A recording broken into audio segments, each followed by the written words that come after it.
So in this video, I really want to talk about why diet and exercise are not your best tool for losing belly fat. So get ready because I've got some surprising things to tell you.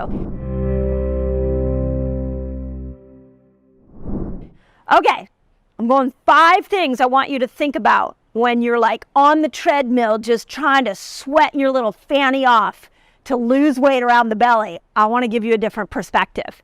Because losing weight around the belly isn't about efforting, it's about understanding why your body accumulated weight there in the first place. So first, I hope you all know, if you're new to my channel, you probably don't know, but I hope many of you are waking up to the fact that calories in, calories out is not your strategy for losing weight. If it was, we would not be in the obesity problem that we have today.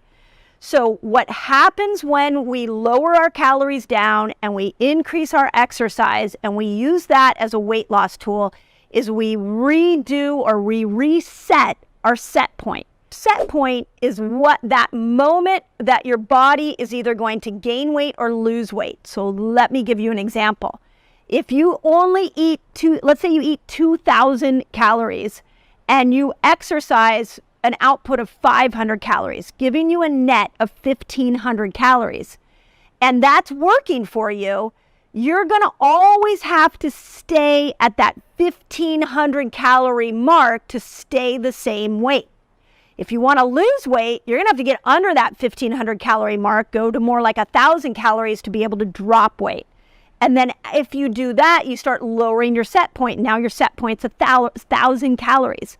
This is why we have an obesity problem, is everybody's counting calories. Everybody's trying to exercise their way out of their weight gain, and it is not the tool in order to lose weight. You want to be smarter than that. You want to tap into easier systems than that.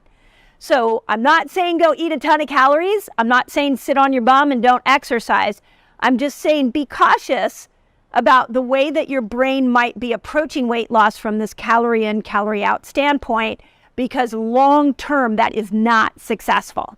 Okay. Number 2 reason why diet and exercise doesn't work for losing belly fat is it's not allowing you to dip into your fat burning energy system. So remember, I've taught you all here on this channel that what we want to do is metabolically switch. I spoke of it in Fast Like a Girl. I have a whole chapter on it. So when you are metabolically switching, you are becoming a very good sugar burner. And then when your blood sugar comes down, you're switching over into your fat burning energy system. And you're starting to burn fat for fuel, which is giving you those ketones. So if we never come over here to this fat burning system, then what happens is you're never permanently burning fat. You're just working from the sugar burner system. So let's use what the classic thing somebody does when they go to lose weight is they restrict what they eat and then they exercise a bunch. All of that is just trying to manipulate the sugar burner system. The only way you get over the fat burning system is through fasting. This is why I'm such a fan of fasting, is I want you to practice taking those good habits that you have around food, those amazing habits you have around exercise, and I just want you to pair it to a fasting length from 12 hours to 72 hours. That's where you start to see more fat being burned permanently.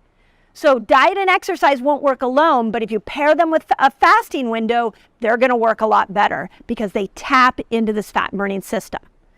Okay, number 3, and this is a huge one, and what's interesting to me is that we've been really watching your guys' feedback on Fast Like a Girl. And actually, Amazon gives us some really interesting data on what people are highlighting in Fast Like a Girl for the people who bought the ebook. And one of the most common highlights in there are obesogens.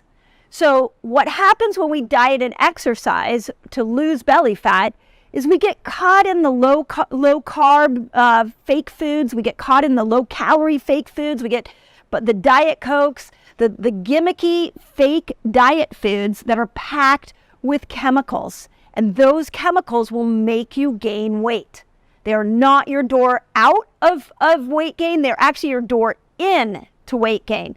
So obesogens are everything from parabens that you can find actually in like your sunscreens and some of your lotions and your hair products, your makeup. So please scan your beauty products. Pesticides are on anything that's non-organic. So please try to buy more organic foods whenever possible. Phthalates are found in commercial meats. They're also found in fragrances. So any of your beauty products that have fragrances in them or perfumes that you wear, we just don't think of those as causing us to gain weight, but they will have a negative impact on blocking receptor sites that will lead to more insulin resistance. So those are really important chemicals that you look at. An easy thing to do, you can look for it in Fast Like a Girl, or you can just Google obesogens and look at the list. But then look at your toxic environment. Look at the beauty products you're using. Look at the cleaning products you're using. Obesogens are a real thing, and they're everywhere, and they're causing you to hold on to weight. So please start to unload your toxic loads and bring them down so that you can really live in the body that you want to live in. Okay, number 4 reason why diet and exercise doesn't work for belly fat is that it doesn't really address the cortisol issue. Now, gentle forward movement exercise like walking, a gentle run, just movement, a yoga, those are cortisol regulating activities. But I'm talking about when you decide, hey, today's the day I'm going to lose weight, so I'm going to slap on some gym shoes and I'm just going to go run as hard as I can, and you really push yourself. What we know is that if you're chronically doing that over and over and over again, you're raising cortisol. And belly fat in particular is where extra cortisol gets stored in. So I'll just use myself as an example. I know that when I start to feel like, put on my pants a little tight around my waist, and I know I've been fasting, I know I've been eating well, but there's a little extra padding around my belly, I go immediately to what have my stress levels been? Because when stress is high, cortisol's high. When cortisol's high, you become more insulin resistant, and your body stores glucose and cortisol in belly fat. So you want some exercise variation where you're doing yoga, you're walking. You can still have your push days, but I want to make sure that you're balancing that with some recovery and some lower cortisol activities. Okay, you know how when you're trying to get in and out of fat burner, sugar burner, and sometimes you struggle? It might be that you have a metabolic blocker that's at play here. Want to know what those blockers are? Click on the link below and I'll take you straight to a giveaway and you can have my list of metabolic blockers. Now, the number 5 reason why diet and exercise alone doesn't work is because you need your liver to burn fat. So diet and exercise, unless you're going to go into more of the bitter foods, which a lot of you here are doing because I've taught you on video how to do that, but we really want to see that you're leaning into some of those radicchio, arugula, the greens that support healthy liver production, ginger, lemons. Those bitter type foods really support your liver, and your liver is this key fat burning organ. So we've got to love on the liver, and diet and exercise doesn't always do that. This also means things like alcohol.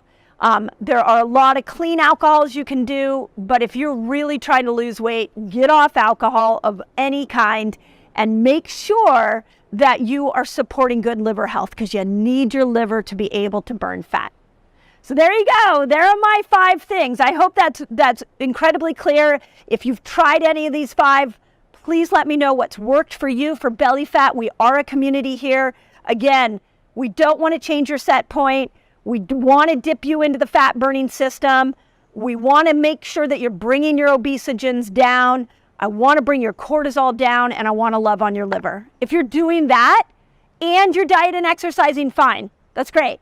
But what happens right now, like I've said, is most people turn to diet and exercise without looking at those 5 things. Okay, if you've made it this far in the video, it's a sign. You definitely need to subscribe. If you love that video and you want to dive into more of the information I have on this channel, go to this video. 5 foods that will sabotage weight loss. And they're going to surprise you. These are ones that you're probably doing thinking they're helping you lose weight.